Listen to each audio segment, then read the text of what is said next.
the right club. Be the right club today. Johnny, that's better than most. How about in? That is better than most. Better than most.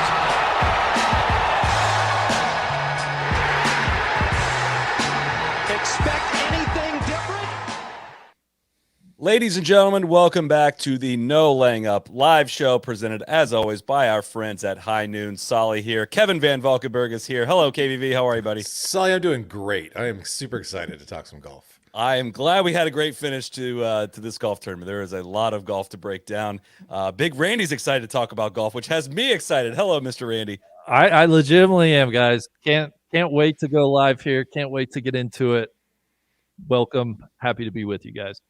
I want to give a shout out to our friends at High Noon. Of course, the new High Noon Tequila Seltzer is made with real Blanco tequila and real juice, and it is here. I'm officially declaring that I'm a tequila guy. Huber and I got really steep on some homemade spicy margaritas this week. I'm going to have to talk to you guys about that maybe a little bit offline. But now my favorite seltzer has a tequila option out there for any of you other tequila lovers. You have to check out the tequila seltzer from High Noon. Comes in 4 bright, crisp flavors: strawberry, lime, grapefruit, and passion fruit.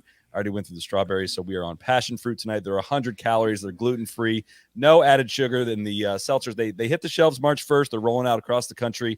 They'll be fully available nationwide by May 1st, which is coming up. So just in time for summer. You can look for High Noon on Drizzly or at your local convenience or liquor store, or visit highnoonspirits.com to find it near you. Randy, we got some guests that are going to be coming in shortly, but I'm going to turn it over to you. Your reaction to Lilia Vu shoots a final round 68 to get into a playoff with Angel Yin and wins it with a birdie on the first playoff hole. I thought it was a really fun closing stretch. Lilia played very well today to shoot 68. You know, I think I should have this. Not sure if it's the low round of the day or not, but kudos to her. She got in early, posted a good number, and then you know, we were watching Angel try to steer it in and got in the playoff. Lilia, we'll get into all of it, but Lilia took care of business, birdie in the first playoff hole.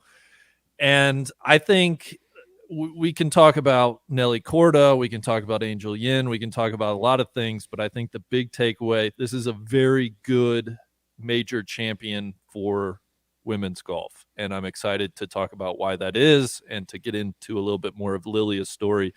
But I'm excited for her. I'm geeked for the tour. Great result here. Angel broke my heart. Listen, a lot of people in the comments are talking about how I predicted Lilia would win on Friday night, but I also defiantly predicted that Angel would not, which that was looking very silly at one point. But I thought, you know, the broadcast really did an excellent job breaking down like exactly when things flipped for Angel. I mean, she was smiling, laughing all day long, and then hits it in the bunker on 16, and all of a sudden her whole process looked very different. She kind of snapped back into it a little bit on 18, but I thought just the decision making started getting really kind of poor there on 16 and 17. And I shouldn't be the one breaking this stuff down. And we have a guest waiting, and I say we bring her in because she's waiting patiently in a car, I believe, to chat with us. Friend of the pod and fresh off the telecast, Miss Karen Stupples. Hello, Karen. Welcome. How are you? Can you hear us, Karen? Comms check. 1 2 1 2. This is live television. She was sitting there waiting with a great connection the whole time. Karen, can you hear us now? All right, we'll pull her out and then see if she comes back. I imagine Karen Stupples had some great color to add into that. But Randy, reaction to the Angel Yin kind of sequence of events there. I think you're right. I think 16 is a lot. People will rightly point to that. Bad miss long into the bunker, caught a little bit of a downhill lie. It was always going to be a tough bunker shot.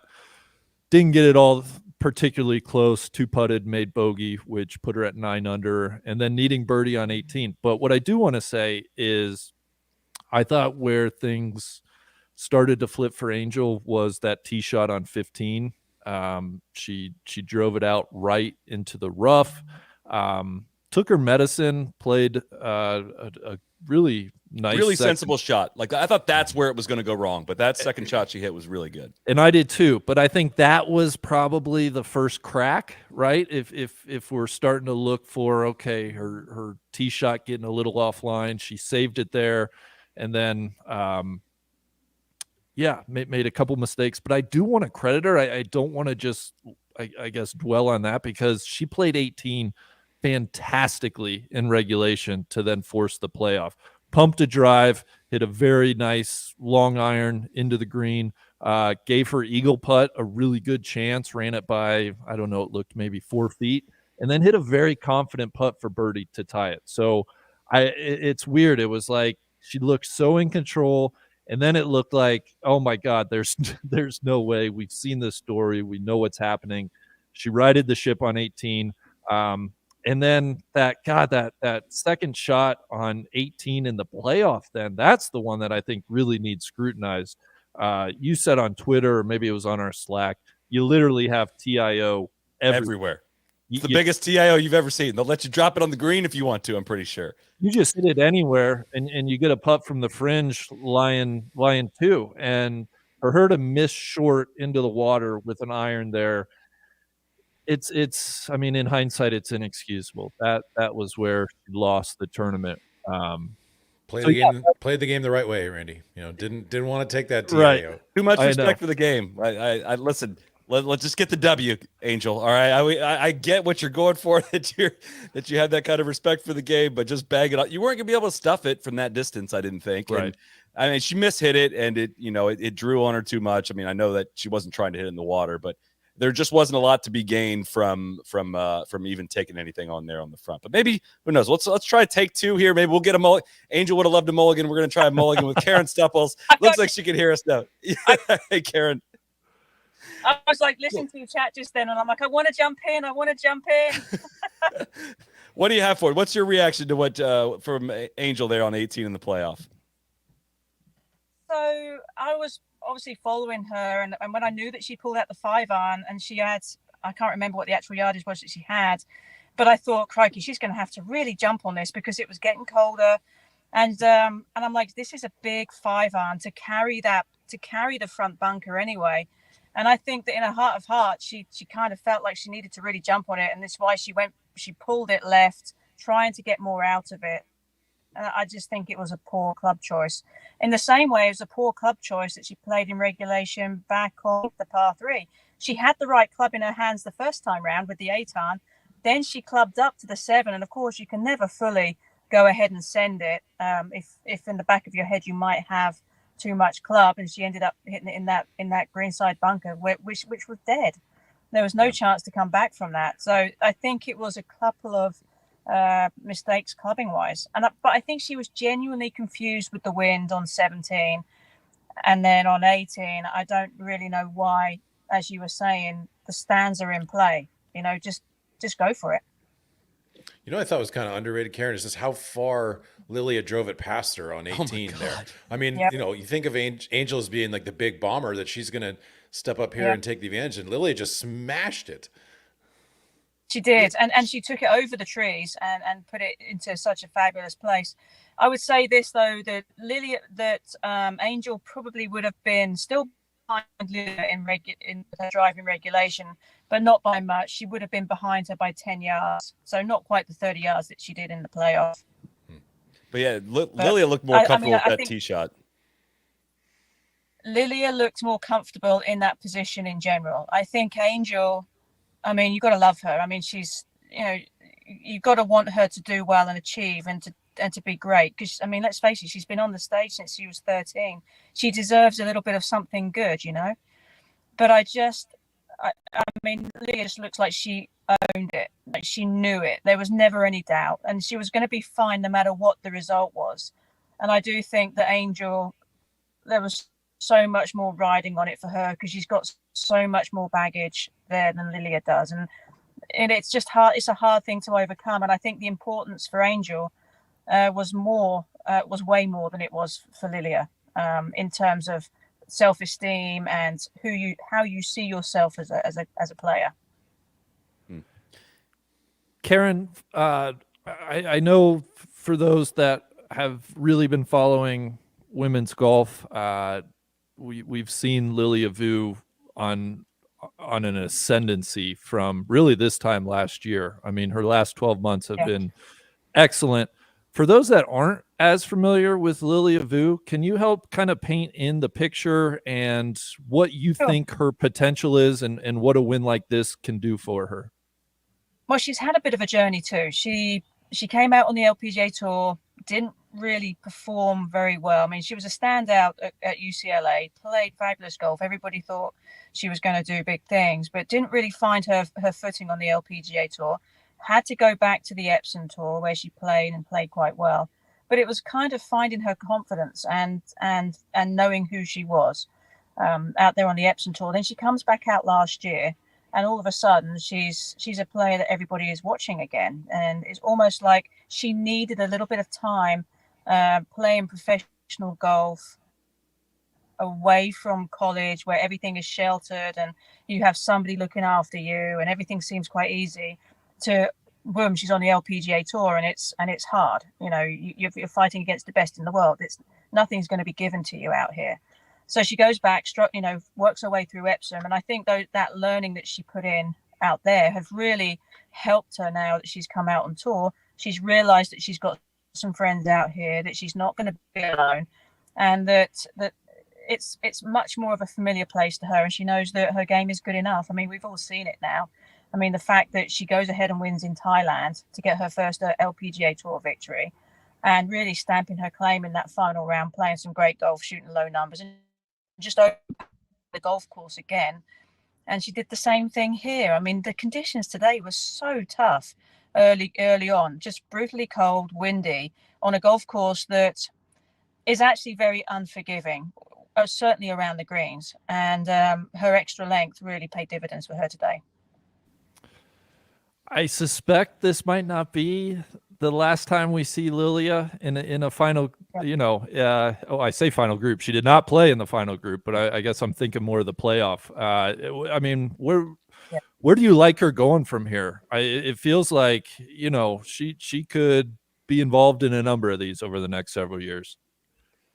She has the game. This is her breakout year, and it's our breakout in the media to really get a glimpse of what she's fully capable of.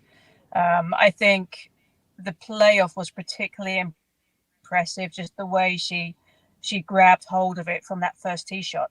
And then Angel kind of opened the door a little bit. But for her to finish off and make that putt, not giving Angel a chance to come back, really shows us she's got a lot of, got a lot of marbles, really. I mean, she's got it where it matters. She just really does. And you can't teach that. You can't practice that into yourself. You either have it or you don't. And she does.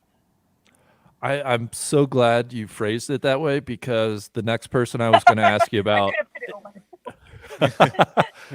I want to ask you about Nelly Korda. I wrote something this morning, essentially saying, if Nelly wants to turn into the world beater that I think she wants to be, she expects to be, and certainly a lot of people want her to be, I thought this was a golden opportunity today for her to go out and just take one. And she didn't. She rolled in that eagle on 18 to kind of make her final result look a little better than it was. But do you see any, what do we think of Nelly? Let me just ask you that. Well, my goodness. The world's your oyster with regards to talent and ability and being a poster child for the LPGA Tour, really. And with that comes a lot of responsibility and a lot of pressure as well. And everybody's expectations are on her shoulders. All the galleries were with her group. And so she understands that. She knows that. And I think this week for her, it's such a fine line between being completely dominant and brilliant and being a top 10 machine or a top 5 machine or whatever you want to be. Golf is such a hard game, and it's really hard to be dominant. And I think we all really want the next Annika to come along. And I think we'd all be really happy if it was Nelly. But the women's golf game right now is just not kind of set in that time zone. World number ones haven't won a women's major since I think Lydia Ko did it way back in 2016. It's been a long time. Wow. And I don't know why that is. I think it's just the expectation that they have, that they put on their shoulders. Obviously, you measure yourself by what you do in the majors. And I think Nelly, it's a tough thing to do, but she wants it so much that sometimes the harder you reach for something, the farther away you get. I always have an analogy where I say it's like golf and winning tournaments. It's like unrequited love. The more you want it and the more you want it to love you back, the more it kicks you to the curb.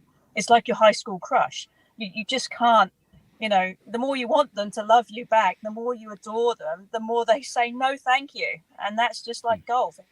It's the same Karen, thing. we should write a romantic comedy about this. This is great. There's nothing funny about it. It's miserable, trust me. I'm sure you've never had that problem. Never, no. Karen, a quick follow-up for you, Karen. I'm not sure if you got to see any of Nelly today. I know you were bouncing around a little bit, but the one thing I noticed was just I didn't love her body language. She was really showing that frustration, not over the top, but enough from a player of her stature. This probably is an unfair comparison, but I think at Tiger Woods, he's not showing anybody any cracks. Certainly final round of a major. I thought that was just a little disappointing from Nelly. And if I have one criticism, I'd love to see her just keep that within herself. Yeah, I mean, she definitely could. I mean, don't forget, she's still quite young and there's still some learning and growing to go there. I do think that her expectations are really high, and it's so easy to let your guard down and let it all come out. I mean, we've all been there and been fed up with what's going on because you expect so much more from yourself. And I think what we see from her is a level of disappointment in her not being able to get the job done and frustration. And that's how it manifests with her in particular. Other people would like to throw clubs. Other people kind of internalize it.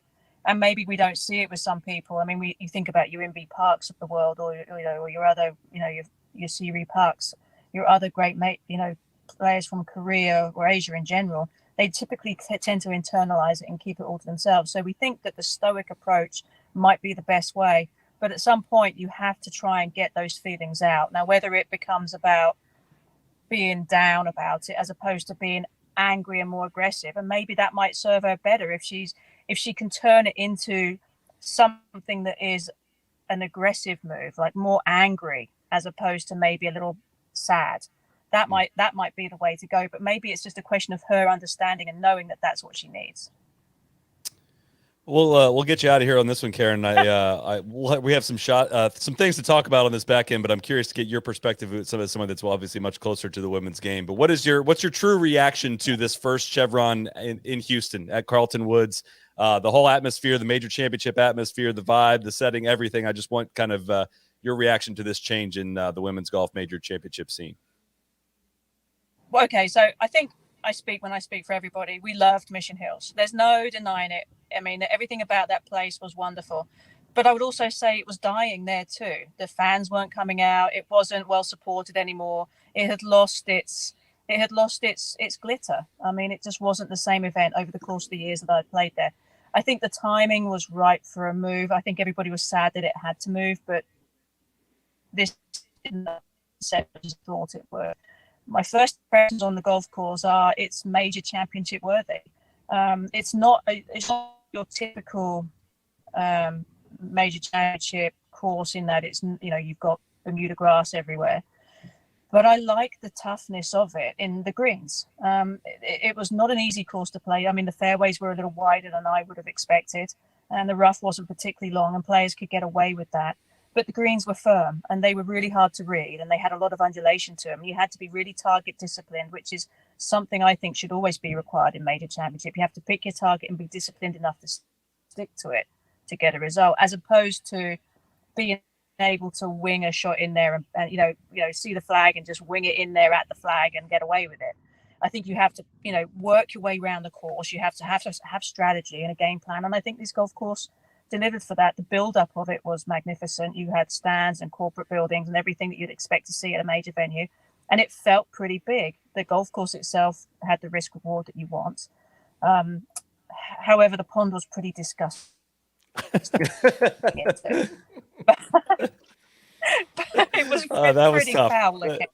I'm so glad Lilia jumped. I was so happy for her. I hope she Yes, gets the crowd was egging her on for sure. They wanted her to do it, and I'm actually pretty sure that if the crowd hadn't been there egging her on, I'm pretty sure she might have skipped it. But it was good. I like it, and I just hope that over the next few the appreciation for the women's game in Houston will grow. More people will come out. There was a lot more people here yesterday, and the weather was fabulous. Today it was a bit grim, and I think people were worried about the coldness and the potential for rain. But the more people that can come out, the better. And once it gets well known that the LPGA are in town and playing their major here in the Woodlands, I think people will show up.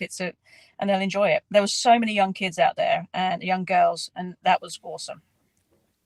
Awesome.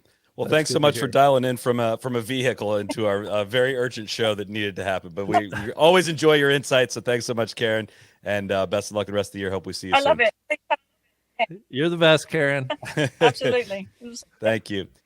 All right. This episode is, of course, brought to you by our friends at Titleist, the #1 ball in golf, and the choice of brand new major champion Lilia Vu. I think they could have just put a boilerplate copy into doing this. And it's the major champion was probably going to be playing the Pro V1. If you saw, Karen had her FootJoy ring gear on. Nice little product placement.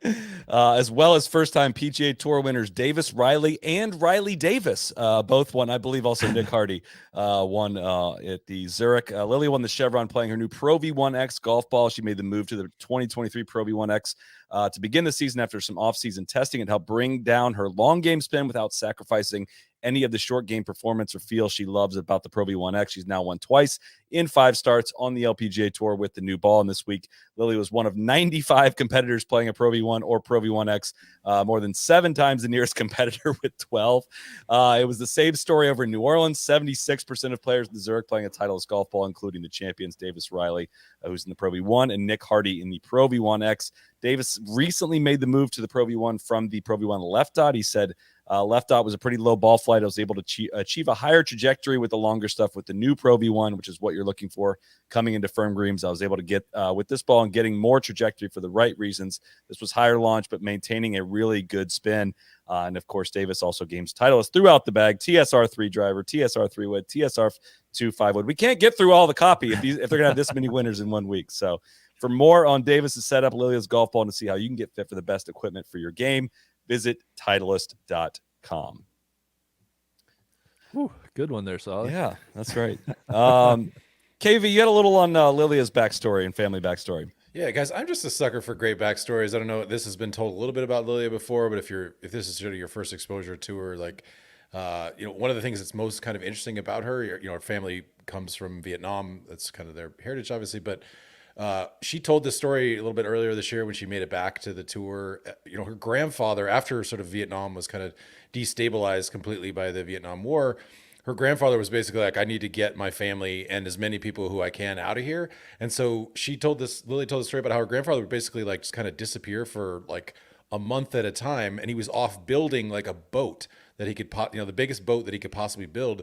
It was basically all right, all my family and literally anybody who wants to come and try to escape the country can get on the boat. And the boat was on the cusp of sinking the entire time when they were going to sail literally anywhere they could get to. And the boat was kind of out in the ocean, going down, and they didn't know what to do. They thought they were all going to die. They fired up a flare, and an American vessel sort of came by and was like, all right, we're going to rescue these people, brought them to the United States. And that's how Lilia's family ended up in California, immigrated, sort of became an American citizen. And she's basically I would not be here if my grandfather hadn't had the courage to sort of, build this boat and basically say to anyone in our sort of, in the village where he came from, you're welcome to come with me if you want. I mean, that's a freaking cool story, that's an awesome display of courage and just sort of I love kind of immigrant stories like that. So yeah. But what about the TIO on 18? Yeah, we can always go back to the TIO. It's that's an incredible story. That is an incredible story. Grant touched on it. We had Grant Boone on Friday's show, and for folks that didn't hear, he touched on that a little bit of that story, KVV. And when Lilia was really going through some struggles, I think she made one cut her rookie year on the LPGA Tour. Really whiffs of Max Homa's story a little bit that way.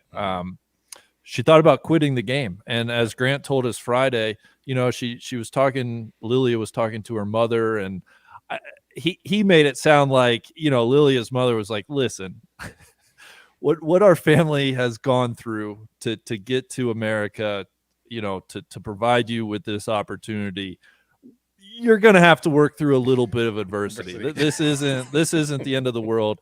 And as Lilia tells it, I mean, credit to her. I think she kind of did the work to really change her mindset. It seemed like she decoupled, her self-esteem from how she was playing golf, and the rest is history. Won 3 times on the Epson Tour, got her card again, rejoined the tour, and the rest is history. Here she is, a major winner. Yeah.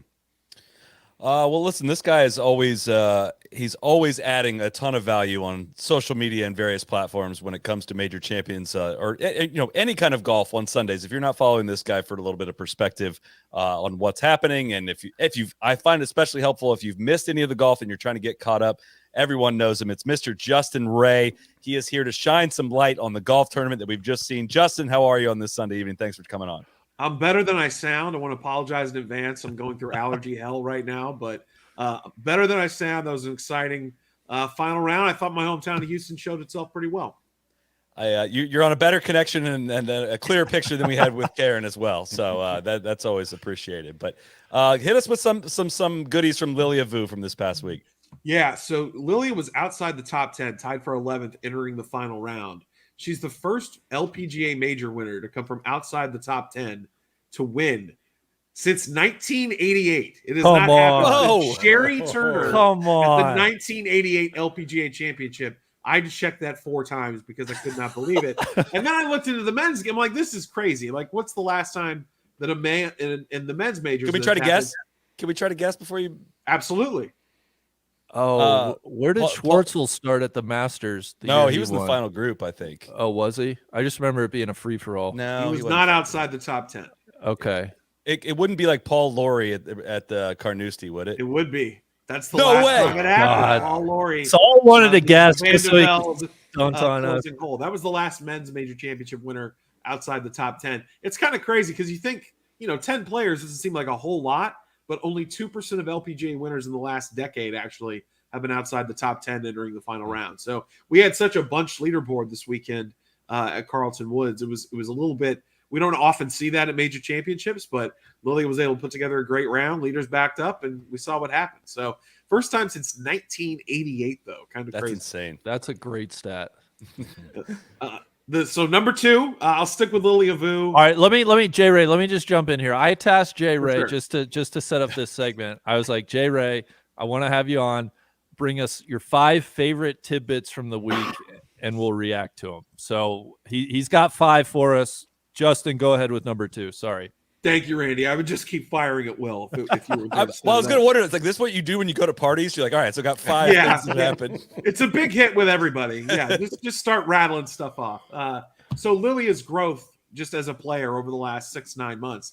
Entering this week, she was actually the best putter on the LPGA Tour by strokes gained putting since the middle of last August. Just a little bit better than Lydia Ko, and second in strokes gained total in that span to Lydia Ko. This ascent, I knew you guys talked about it with Karen. It's really been coming here the last 6-9 months. She's now finished in the top 20 in 13 of her last 14 LPGA starts. Just crazy consistent. She's gaining strokes in every category since the middle of last summer, and then has just continued that trend this season. So just her ascent into becoming one of the game's best players has really been something to watch. I think that's I think that's what I would try to get across to listeners is Lilia Vu might be, God, this is gonna rhyme, new to you, but she's gonna be around. This is not a fluke. This is not an accident. This is, I mean, legitimately one of the 15 best players in the world, winning her first major title, which is cool. Yeah, she was growing into becoming a lock for the Solheim Cup team, but I'd say now it's an absolute mortal certainty that she's going to be on that team. She's a second-ranked American player right before this week, isn't she? Yeah. It was trending towards it happening, and now there's no way she won't be on it. What else you got? I mean, number 3. Killing us here. This is great. We need some countdown music. And again, sorry for my voice in the on the verge of coughing. So what Angel Yin did all week on the back nine up until the last 45 minutes, it was pretty remarkable. She was bogey free on the back nine until the 16th hole on Sunday. So for her first 33 holes on that back nine, no mistakes. And then we saw what happened coming down the stretch. It was a little bit of smoke and mirrors. She wasn't flagging at every hole. She was 11 for 11 scrambling on the back nine up until that point. So she had missed a third of her greens in regulation and was able to save every time. Was 8 for 10 by my count, putting from 5 to 10 feet on those holes.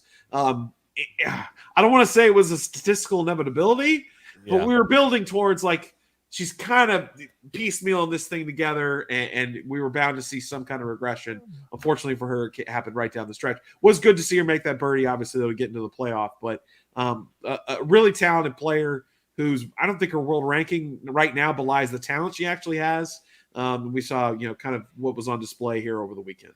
But it's been that way for a while now, right? I mean, I was a big buy. I had a lot of Angel Yin stock in 2019, 2020, and I don't know if it's injury or what it's been, but it's not really fully panned out. And if for those that didn't see it, also I think in round 3 she had a shot on number 12 in the water that like hit a rock at the bottom of the water and came out or onto the something. bank. I don't know what happened there. Unbelievable, crazy, break. Absolutely crazy good break there. So. Yeah, statistically, she had kind of piecemealed it together a little bit, and it just kind of not fell apart, but she couldn't get to the finish line. And I was just going to add to that, Jay Ray. I think that 13 through 16 have been so tricky all week. I don't know if you have the front nine scoring versus the back nine. It seemed like the back nine was a touch harder, and I thought that's what magnified her clubbing error and the mistake on 17, the par 3, right? If she bogeyed 16, fine. She's back at 10 under with the par 5 18. You figure that's a birdie hole. Go win it there. I think that's what was the huge mistake on 17 with the clubbing. Did Karen happen to say if she mishit that shot in the playoff? Because that's the only thing. You guys were, I think, Solly, you tweeted about it, that the TIO everywhere and – there's just no reasonable explanation to leave that shot short. Yeah, she totally mishit that. I think it was that had to be it. A toe hook of some kind. I mean, she said "uh-oh" as soon as she hit it. I mean, I've seen that ball before. When you hit it, and it's got no shot of carrying. And you're like, I just tried to hit that. Why did I try to do that? I could have just. I've been there way too often. What if I've seen that Corpus cold shank on the 72nd hole too? Oh, don't do Allison like that. It was Alim Kim. I've seen from me. It was Alim Kim that shanked it. Oh, Alim Kim. I'm sorry. She was playing with Corpus. My bad. Can we just pause real quick though? Now, if the ball had hit the dock and landed on the green, what a moment that would have been! What a ridiculous, incredible moment. That's Freddie Couples at Augusta type stuff, right? The break of all breaks. I thought the same thing, KVV. That ball was close to catching a piece of that dock. I think next year, how about hits the top of the TIO, the stands, rolls back onto the green. That'd be perfect. Yeah. They should make the dock be part of land. So if it crosses any part of that, you have to drop on the dock. I think that should not be in the water. I think I need a clarification there. Is that part of land? It's connected to land. It's a solid. No, I know it's on water, but it was in the red painted line, unfortunately. So Randy, I really liked your piece you wrote this morning about Nelly possibly chasing down a win today. I wanted to kind of dive into that a little bit. I found it interesting that all 8 of her wins on the LPGA Tour, she led entering the final round. She's never come from behind to win an LPGA event. And wow. I know there are a lot of really elite players, like famously, obviously, Tiger, until he won the Masters in 19, and never come from behind on Sunday to win a major. But to go 8 for 8 and all of your wins come from the front, I mentioned that Lilia Vu stat and about how those big comebacks are a little bit more rare on the LPGA Tour than they are on the PGA Tour. But I found that kind of interesting. So I looked into her final round scoring the last couple of years. Her final round scoring average the last 2 seasons is just 71. It's pretty pedestrian. You compare that to Ataya Titakun, who's second in that span, 68.9, much lower. So I thought that was kind of interesting, and maybe it's a decision-making thing. Karen spoke to like her attitude over shots. She couldn't get anything to fall today. I mean, she kept putting herself in position, and I was thinking to myself, this has got to go. This one's got to be the one to go, and they just wouldn't fall. But maybe it's a decision-making thing. Maybe it's in terms of an approach when she gets in those situations on Sundays. But her scoring average isn't as good the last 2 seasons of the final round as it is 1 through 3. Someone made. I'm searching for a male comp on Nelly, right? And I think we maybe like 2 years ago we might have used different ones than we'd use now. But somebody said on Twitter, they said Davis Love, and that Oh. got to me a little bit. I mean, I'm Davis not had one ready for major. that. I think golf swing, first of all, and I think Adam Scott. Now, just because just watching the golf swing, and I know Adam had one major and should have probably had a couple of more, especially that Open Championship that Ernie won. Nellie's so young still, though, and she's really only been at the top of the game here for a couple of years. So I'm not ready. Yeah, I could sense reading your article, Randy, that you didn't really want to throw this on her like you got to win this one, but like, hey, we're getting to the time here where the players that you have in front of you, the situation you're in, this is a prime opportunity, right? I think that's right. She's 24. It's a little weird to try to figure out where that puts her on the LPGA timeline, because we've seen players retire at 30. We've seen players like Annika who had tremendous success post 30. But I think she obviously just oozes talent. I mean, there's a reason why she's the number 2, maybe number 1 player in the world after this week. I think that's a fascinating stat about the final round. I thought, somebody I saw, it may have been you on our Slack. She reminded me of Rory a lot today, and not necessarily like the great Rory, the Rory we've seen too often the last few private years. Slacks, man. Come on, you can't be doing me like that. A lot of all Slack right? references today. Yeah. I don't know. I don't. I'm not giving up on Nelly. I'm not saying this is like, oh my God, it's a disaster for her. It's just a shame though, because I think it was a great opportunity, right? She shoots 70 today and she's in a playoff. She shoots 69 and she wins it outright. So yeah, that's it. Those are great stats though, Justin. I appreciate those. I think it's like the Adam Scott thing is so interesting because like obviously like those are the 2 of the prettiest swings that have ever really lived of any gender, right? And yet like that doesn't necessarily mean great things in terms of golf results. We get so like, especially now in this era of like Instagram stuff where it's just like people gush all the time, like, oh, look at the positions that Nelly's in, look at the sort of tempo that Nelly has. Like, yeah, that's awesome, that's cool, but that doesn't have a lot to do with winning golf tournaments. Like, it really doesn't. It's putting the ball in the hole. Yeah, I don't think she's raw and unfinished though, right? Like she has really good stretches with her wedges, really good iron play most of the time, and putts the lights out pretty regularly on the LPGA tour, right? It's not like it. I don't know. It just seems like on the biggest stages, we don't ever see that gas pedal. We don't see it. We've seen it one time, Atlanta Athletic Club, and that was Lizette gave her a really good run, and she matched it. Like that was a really freaking good from Thursday through Sunday performance.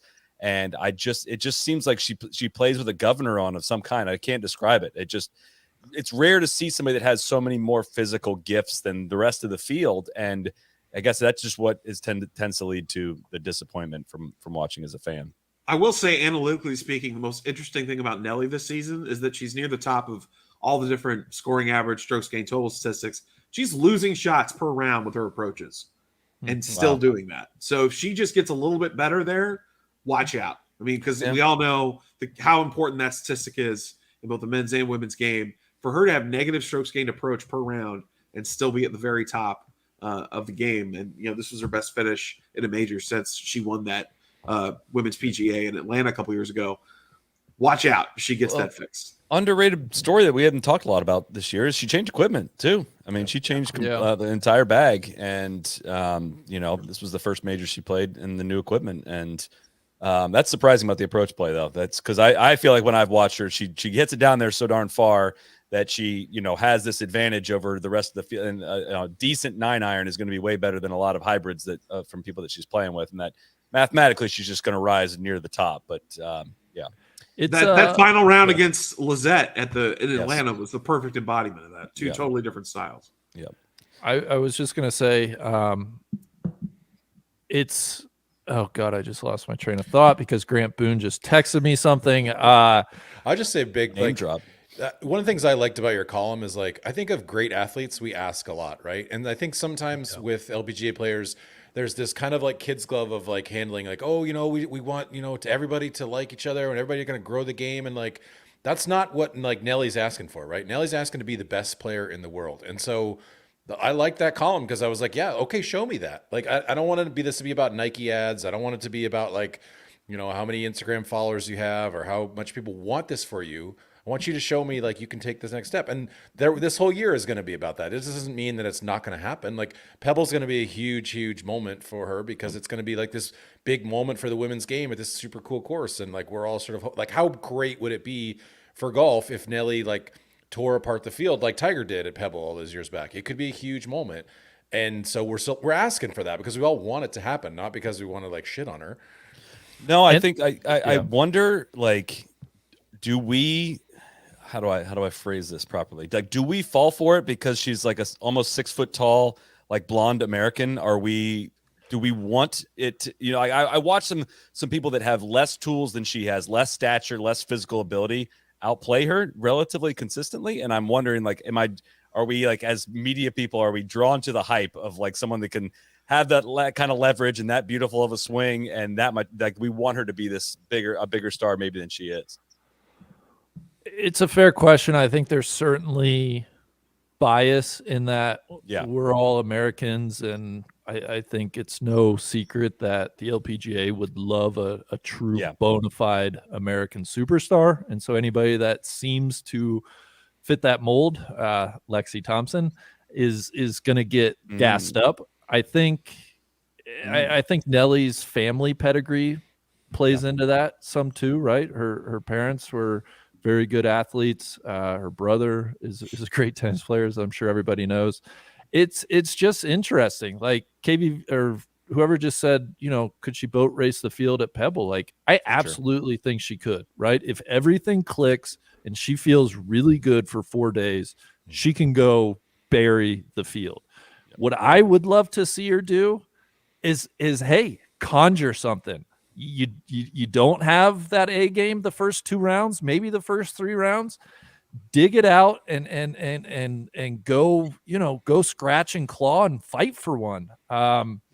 It's I'll use like the luxury car analogy. She almost seems like that Sunday car that you only take out when it's super nice and the weather's good and you don't want to do too much work on it.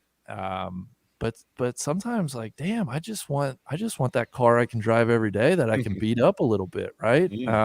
She doesn't have to be a Lamborghini. Just be a really nice functional car. I'm stretching that analogy. I think what I remembered that I was gonna say was I think Nelly said it before this week. She's played really well and had good results, but she herself has said it hasn't been her A game. And I'm sure she'll say after this week, listen, this wasn't my A game. And so it's almost a situation where you can look at it glass half full or glass half empty. However you want to view it. The optimistic take would be, damn, she just finished 1 shot out of a playoff at a major with maybe, I'd love to hear from her, but maybe her C+ game, which is a great place to be. She has a tremendously high floor. Going back to Justin, your original stat, I want to see her go freaking take one now and again. Yeah. I have to make one quick amendment. Grant texted me as well, and it reminded me that that's what he texted me. That's what threw me off. Nelly has not come from behind to win a 72-hole event. She came from behind after 36 to win a tournament that was shortened to 54. But the point remains, like on a big stage like this. Get out here, Grant. You had your time on Friday, all right? Yeah. Let Justin cook. Come on. The man's locked in. It's all right. So my last one I had, and I know she didn't finish the way she wanted to, obviously, on the final hole, but Ataya Titikun is an absolute superstar. Yes. Nobody has more birdies on the LPGA Tour since the beginning of last year. Nobody has more rounds in the 60s on the LPGA Tour since the beginning of last year. She's in the top 10 in both strokes gained ball striking and strokes gained putting in that span, basically since she joined the tour. She's a problem every week, and she's going to be around. Obviously, no one would be surprised if she won a major championship this year. So, I want to just emphasize just another great performance out of her, and she's somebody that we're going to watch for a long time to come. What a freaking missed opportunity today! My God. I know, yeah. It was she's kind going of to be there again, but yeah, it was a frantic part of the telecast. But she's got a wedge into 8. She's sitting at 10 under par, as a wedge into 18, dumps it in the water, makes double, and finishes 2 shots out of the playoff. She stuffs a wedge. She wins it outright. She puts it on the green in 2 putts. She's in the playoff with Angel Yin and Lilia Vu. Like that. Yeah. That was a sneaky, devastating double bogey. Really What bad happened shot. on her tee shot? Like, why is she not able to carry those bunkers? I mean, she's one of the longer hitters on tour, right? Like, is that?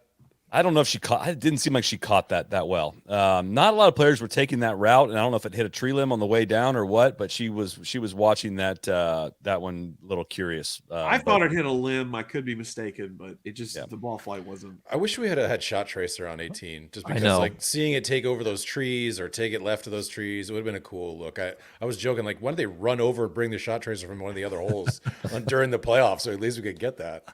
Lilia took 2 in the playoff. I mean, that was that was crazy. So aggressive. I only half jokingly say this, but Alim Kim had that horrific shank right before Atthaya played her 3rd shot. God, if she saw any of that, just bad juju to put in her mind. I'm sorry, Allison, for mislabeling you hitting that. That was my mistake earlier. Apologies. Allison was icing Angel a little bit there, I thought, in the in regulation, but that's a separate topic. But, hey, Justin, we're gonna get you out of here, but as you go, will you tell the folks what are you doing in terms of the Solheim Cup and where are you? Can folks find some of your work stats somewhere? Plug something on the way out if you'd like. Yeah, so I'll after every women's major this year, I'll have an article up via the KPMG Performance Insights on LPGA.com. And me and my team are actually working directly with the U.S. Solheim Cup team this year, which we're really excited about. So I'll be in Spain with the team and incredibly fired up about that opportunity. So plus, I've been working since I joined 21st Group, 15th Club. I worked for Team Europe in the Ryder Cup. I worked for the International Presidents Cup team. I got the red, white, and blue this time. I'm fired up about it. And I've been letting all my colleagues know in London, like, we're bringing home a win. It's the shoes on the other foot now, guys. All right. So sounds like you've been a part of a lot of losing teams. I hope that changes over really quickly here for you, Jay. Yeah, me too. Well, we know who to blame if the U.S. Solheim Cup team comes up short. I'm willing to accept that. So, hey, Jay Ray, thanks so much for popping on. Great stuff. As always, we got to do this a little more frequently. That's on us, but really appreciate your time, man. Thanks, guys. Appreciate it. Thanks, Justin. All right. Hopefully next year he can get us some like stats on like the parts per million of sewage and minerals are in the pond there. Can we start making fun of the tournament now? Oh my God. How, like, seriously, can we pause just for a second? The water, like, would you have jumped in the water? I would have. KDV. But I'm in on Randy's belly flop if you make the winning putt on 18. But Lilia should not have done the interview. She should have just ran straight into the pond. That's the only way to do it. I've told this story before, but it was spring break my sophomore year of college. We were down in Hilton Head over the Masters, and when Phil Mickelson made the putt to win his first green jacket, his first major, I darted out of our rental house and jumped into this lagoon behind our place and was just whooping it up for about 3 or 4 minutes, and a neighbor came out and said, "You need to get out of there. There are gators in that pond." I may have had some adult beverages while I was watching the Masters. So I say all that. I absolutely would have jumped in that pond today. You got to. I mean, come on. It could be the only time in your life. Live it up. Apparently the gators were fake news, though, but apparently there were snakes in and around that water. That's worse. I don't. Yeah. There was a gator net, though. Was that like that was fake news? Well, the net, there's no gators back in that community, from what I've been told. Like from the people that, from my many friends that live in those mansions back in that in that neighborhood. But no, got a couple messages like, yeah, there's no gators back here. Like we're totally fine. But I'm sure I'll get 50 more tomorrow. Snakes can get through that net, though. Ugh, I hate. Ugh. Yeah. Still a lot to talk about with this tournament. Want to give a shout out to our friends at Rowback Activewear. You all know Rowback. These guys just understand quality. There's only one way to describe Rowback. It is best fit, best feel. Guys, I got great news. That pullover that I was so sad that I lost during the Masters, I found it unpacking today. Nice. We have found it. We have located it. We are wearing it. The fresh white with the green trim on it. I'm so excited about it. Their performance quarter zips are a game changer. Kind of mad I missed most of spring without having this thing. Because it's already kind of turned into close to summer here. They're soft, they're stretchy, they're comfortable. I'm wearing them all the time. They're performance polos. They just hit different. I started doing like dad activities in the performance polos. Oh, like boy. they're not just for boy. golf, but like doing some, building some shelves and things. I'm kind of wearing collared shirt performance polos. The collar's nice and crisp. It doesn't bake in on you. And lastly, the performance hoodies, what Randy is in right now. They're the stretchiest, softest hoodies in golf. If you want to be comfortable and relaxed on the course, then wear a Rowback hoodie. It's usually my go-to to have a coffee in every morning. Rowback is gaining traction big time. You can go to rowback.com and use code NLU for 20% off your first order through the end of this week. That's RHOBACK.com, rowback.com, 20% off polos, Q-zips, hoodies, and more with code NLU. 90. Sorry, I was just gonna say, Tron and I have a dad starter pack for you, Sully. Okay, we're gonna hand out, and I think it has a couple Rowback things in it just to get you moving forward in the dad life. Perfect. I was just gonna say these hoodies. I mean, between October and April, if you see me out in public, 90% chance I'm wearing a Rowback hoodie. This is not just for the show. They are really good. I have to dude, I've worn this on 18 live shows. Like I need to rotate something else in. They are that good. But do you guys want to do any more leaderboard stuff you want to do, Randy, or can we talk about the tournament as a macro? I think there's a few more leaderboard items Yep. I'd like to hit on. Of course, Angel Yin, we've talked a lot about her. She's had a rough last 18 months, let's call it. I mean, hadn't had a top 20, Solly. Top 20 since July of 2021 and has made $3,500 this year to this point. Yeah. And I don't feel bad at all for saying like, hey, I will believe it when I see it on Friday night. But man, she played really freaking good golf. I hate that it went the way that it did for her coming down the stretch, but it was good to see her with low tension out there in that golf swing, shaping golf shots. And I mean, again, looking at this golf tournament, it's going to keep coming back to this golf course, right? So if its profile's a long bomb hitter, like that's got to be a really, really good thing for Angel Yin. Yeah, totally agree. It's just I just really like her. We've run into her many times. She just she has so much energy. She will just speak what's on her mind. I really, really, really, I'm a huge fan of Angel Yin.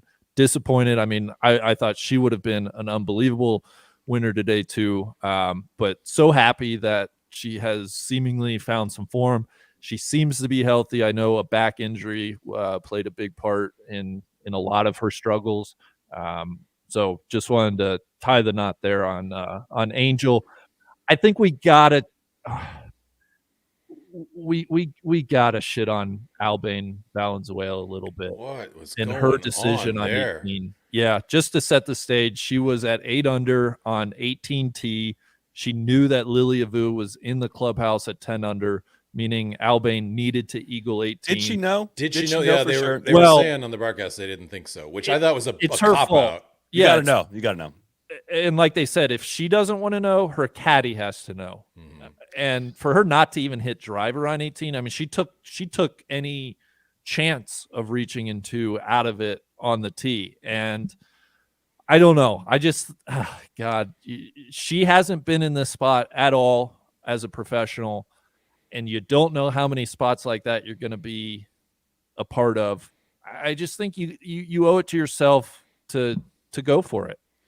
I admittedly don't know enough about her game to say like she can get there in 2, right? But there's something about that tee shot that made her very uncomfortable. Obviously, if she's hitting 3-wood, I don't know if she thought she could get driver over that tree, around that tree, which way she wants to shape it or what it is, or even if with her best drive, if she'd have got up there and known she couldn't reach or had no chance of holding the green. Again, I think with the TIO kind of stadium seating back there, she can bang whatever she wanted off there. If she could reach, maybe she reached that conclusion. Maybe they determined earlier in the week, we can't get there.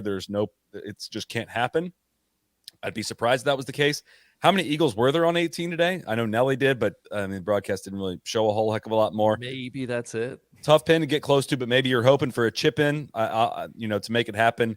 That's the only excuse I can give her for not sending it down there. But they were perplexed on the broadcast, but they didn't really spend enough time to kind of break that down to paint that picture for us of could she have gotten there. Yeah.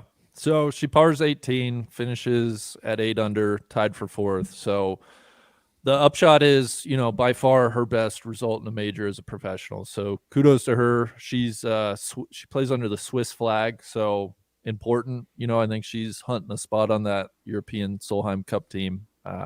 So a good result overall, but man, hated that decision on 18. Alim Kim had a little. She was 10 under par when she made the turn. Came home in 38, made a par after shanking it on 18. But she was swagging a little bit out there. She was walking some putts in, putter raise. I love her pre-shot routine. Like she really looks like she's getting down and ready to get steep on it. She's kind of got a little TC pre-shot routine, in that part. But I like watching Alim Kim play. She's got some really nice game. I do too. It's funny how much more comfortable she seems too as a chaser. Grant on Friday talked about like her being in the lead was such a foreign position for her, and she won her U.S. Open coming from behind. I hope she doesn't mind me sharing this, but our young hitter Lauren Coughlin texted me during the round and was like, Alim Kim is so much fun. She is funny, even in her broken English. She just cracks people up. And so I thought that played for most of the day. She was paired with Ataya Titicum, and man, it just seemed like they were really vibing together. And then obviously it all came undone for both of them on the 18th, which was unfortunate. I love Titicum's energy. I think she's going to be awesome. Like if she really develops into like a big time star, like she's great. Yeah. Sick golf swing. I really freaking love that golf swing. Yeah, she's 20, top 5 player. She's kind of, as we look to like, okay, who's the next LPGA player to win their first major? It's her. I can just quickly give you some TC down the leaderboard thoughts if you guys will bear with me. I thought Allison Corpuz hung in there today.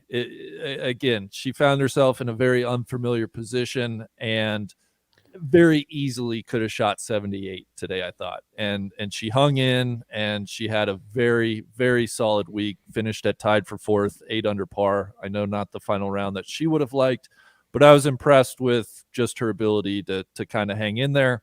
As far as the Solheim Cup goes, some nice results for. Sorry, before we get off that, unforgivable spelling of Allison. I can't. I do not understand Allison with 2 L's in the end. I don't know where that comes from, but it's just unforgivable for me. It throws me way off. Can't do it. Can't do it. Won't do it. Can't have it. Noted. I was going to talk about some Solheim, but before I get there, I do want to say Patty Tavatanakit went 77-76 on the weekend. Cody, do you want to answer for that? Yeah, that was Cody's pick. Cody, hop on in. Cody, there. come in here. Listen, it was not a good weekend, but I will say this. She put us in a position where we're actually talking about her and the You golf said that she's back. The golf that she's playing on the weekend. Did I expect her to completely shit the bed this weekend? No, but she at least put herself in a position for us to be talking about her again, and Simple that's question. a win in my books. Will you apologize? Simple question. No. Absolutely not. Will you apologize for Lucy Lee's Because I do Lucy believe Lee's that slow she play is back. penalty? I do believe that Patty is back. All right. Will you apologize? I hear you, Kevin. Just wait. What about the slow play? What about something? Okay. Listen, I think Patty has turned such a corner. Like Grant talked about it on Friday during the show. I think really making the cut in Arizona was like this huge weight lifted off of her shoulder, and there's like nothing but good things coming up this year. Like, I'll go back to this, and I talked to like Meg. Just joking, man. Will you apologize, man? It's just that was no. just Meg had a We're great excited she's tweet. back. Meg had a great tweet on it, and like the fact that we can actually talk about her on the weekend is exciting, at least for me, and it should be for everyone else out there. Now, KVV, Yes. we know that she is slow. Okay. It's Lucy been Lee now. reported. We're on Lucy Lee. Lucy Lee. She is one of the on Epson Tour in amateur golf, you name it. We know that she is very, very slow, and I give kudos to the Chevron. I give kudos to the rules official, and for them to actually give a penalty via fine at a major championship. And I hope that Lucy uses this as like a lesson learned, and she fucking turns it around, because I don't like slow play. Nobody likes slow play. Everybody knows that she is a super slow player, and I am fine with that. It does not change how I feel about her one bit. Nor should it. I just wanted to make sure that you were on the record. That's it. If we're going to hold Patrick Cantlay to account for his slow play, we can also hold, NLU favorite Lucy Lee. And I'll say the same thing to the PGA Tour. Fine them. Write them up. That's all you have to do. Give us a weekly fucking slow play report, a monthly report, something. Do something. And kudos again to Chevron and the LPGA Tour for doing something here. Public shamings. As long as we're giving kudos, I want to give kudos to NBC. They stuck, was it 90 minutes over their window on network TV to stay with the tournament play and the playoff. I mean, maybe it's, probably like if they didn't set the standard for many, many years of not doing that, it probably wouldn't be worth a kudos, but that's a changing of how that things have been done for a long time there. So I believe some credit is owed there. Randy's hesitant to give credit. They can pat themselves on the back, but I wouldn't strain their arm too much for hanging with a major tournament that they're broadcasting. Major. Jin Young Ko shot a 68 today, finished tied for 9th. She's going to get that yellow box on her Wikipedia page, but I am here to tell you folks, this is the definition of a backdoor top 10.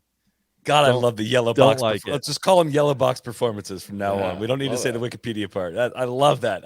I'm such a huge Wikipedia guy when it comes to majors, but that's a yellow box performance from Jin Young Ko. I would love to get in there and shade the true backdoors. Let's shade them like red. I think they need to be distinguished.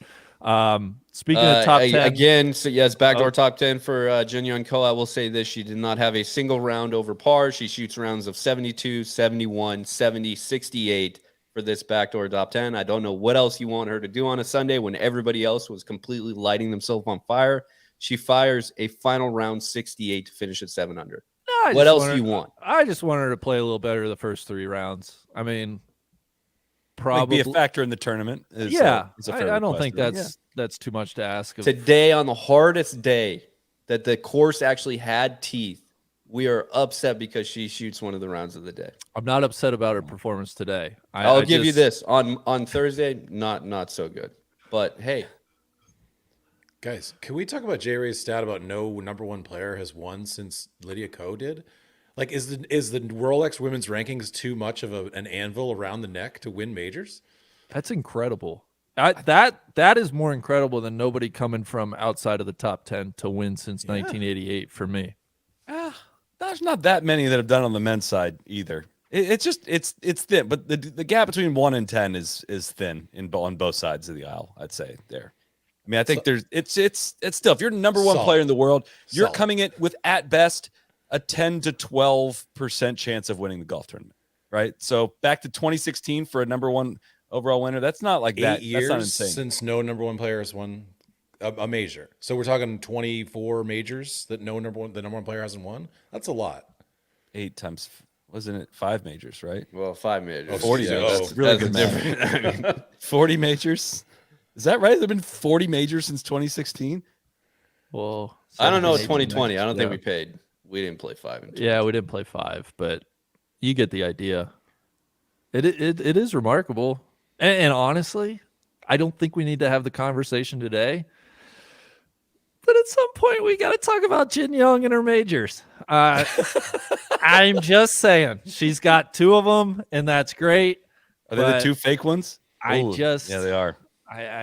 Chevron and Avion. Yep. With what she shows us the rest of the year and what we know her talent level to be, I think it's a fair conversation to have at some point. How about this rule with women's majors? If you've won one of the big 3, the 3 real ones, your other ones count. The Chevron and Evian count.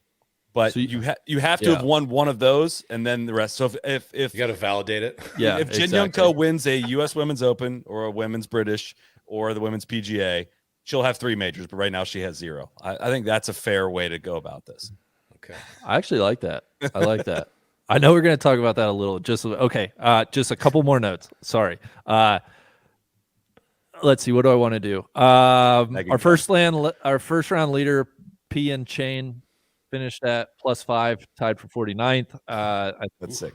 That surprises nobody. Long golf tournament. I want to shout out Isla Galitsky for being the top amateur. She came in at 1 over par, tied for 28th. That's a very good result. She has both she has Thai nationality and Canadian nationality. That's something to watch for, which she ends up playing under once she inevitably turns pro. And then you see the Solheim Cup depth of the Europeans. Georgia Hall, Carlota Saganda, and Celine Boudier all had very nice weeks in that kind of top 10 to top 20 range. So that's all I got really going down the leaderboard. All right. We had a pretty solid conversation on Friday, I think, at the halfway point of this event, kind of discussing what major championships are, what the landscape of women's major championships look like. I'm wondering if you guys feel any differently. I know not everyone listened to the show on Friday night, so we'll probably rehash a little bit of what we talked about then. But what's your guys' reaction to the first Chevron championship, major championship at Carlton Woods? Overall, everything we just saw. I was just sort of sad at how few people it looked like there was there. It just didn't really have the energy of like what you hoped that it would be. I mean, obviously the weather sucked. Karen was saying, there was more people there on Saturday, but man, when you have a major championship and the final group is coming down the stretch and you see in like 25 people surrounding the green, like that's tough. The lack of energy on the ground wasn't palpable. Yeah, it's just not commensurate with what a major championship should be. That's a shame. Tough to know what weather did as far as that goes. Heard rumors that people were being charged for parking, which listen, not good. I think Chevron's got a ton of money. I would love for them to throw just a little bit of that. And maybe we cover parking. Maybe we encourage more folks to get out to the tournament. I think logistics with some of the shuttles were a bit of a nightmare. I think, it wasn't quite Kiowa several years ago where the media members were just tweeting through their misery. But I do know it was tough getting from some of the lots via shuttle to the course, which is a shame. I want to echo, though, what Karen said. I thought the course itself provided what I thought was a good challenge for a major championship, especially on the women's side. I thought it challenged them in a lot of ways. I thought it produced, by and large, a pretty interesting, entertaining leaderboard. I thought the closing 9 was a ton of fun. So I don't want some of my complaints and criticisms to outweigh what I thought was a very fun day of golf. I think if I were to grade this tournament and this first year at Carlton Woods, B- maybe. I think there's a lot to improve on, but Sully, I think you were maybe more outspoken, and so I want to throw it to you for your thoughts. I think I would the highest grade I would give it is a D. If we're calling this a major championship, I think this was a standard elevated LPGA Tour event. Can you go into that? Because you kind of blew my mind Friday night when you were talking about a sponsored event versus a major championship. I mean, that's again, when you pull in the string of what majors are, it gets really shaky really quickly. Like, I don't want to have the whole conversation of how we ended up with 4 majors on the men's side, how we ended up with 5 on the women's side, but there's 3 women's majors that have true identities. It's the U.S. Women's Open. It's the AIG Women's Open, which has a sponsor, right? And so it's not just like if you have a sponsor, it ruins it. And then lastly, there's KPMG Women's PGA, obviously, which has a sponsor on it. And U.S. Women's Open has been sponsored by ProMedica, at least last year was. So it's not like the sponsors ruin it. In fact, they help elevate the purse. They add a lot of value to it. But like, that's literally what happens every week in every professional golf event, right? Is some sponsor puts up the naming rights of it and puts on a golf tournament. And at one point, this tournament, this tournament was the Dinah Shore, which was, held at Mission Hills for 50 plus years or whatever it was. And it had a history to it. And that was kind of the story as to why it was a major. Evian is, I don't even know the full story, but a big purse, tacked on is like, hey, we'll come do this if we can be a major, which I'm like, even what is it? Then at that point, we're having the conversation of what is a major. And when you have the same graphics, like kind of same broadcast effort, dull crowd really, and a golf course that's totally fine. There's nothing wrong with the golf course, but not really like worthy of a major championship title, not one every single year. That's for sure. And I'm left with wondering, other than being told a million times this week on the broadcast that it's a major championship, nothing about that felt major. Like none of it did. And I think it diminishes the value of the other major championships. I don't want to have this conversation. I want to support the women's game. I really do, but we have to be like totally honest and saying like when I watched a lot of that, it had a great finish, like a really fun finish, but the path to getting there was not worth it and not barely even elevated off of normal LPGA Tour event as a golf fan. You notice, I can tell, is like when we do all these deep dives and stuff, and you always like joke about how they have these like awesome intros where they're sort of talking about, and then the little man from, or it could be Phil Mickelson. Like, why can't we have something like that? Like to sort of set the stage and like get you sort of pumped up, right? Like, give me some like music, give me some like shots of all the like, will this be Nelly's moment to rise, or will a new one contend? That sort of cheese dick thing that like all build a narrative. Yeah, absolutely. And that 1,000,000%. I think that's where they struggle a little bit about like, just show me the characters, give me like the story of Lily Vu's family, like, all that stuff. I don't want to put this on the broadcasters. I thought worked their tails off to like give us a fair amount of knowledge on all of these players. Like I don't think that's what's missing. It's just like there's no gravitas. Like there was just, again, it felt like a normal week on the LPGA Tour. That's fine.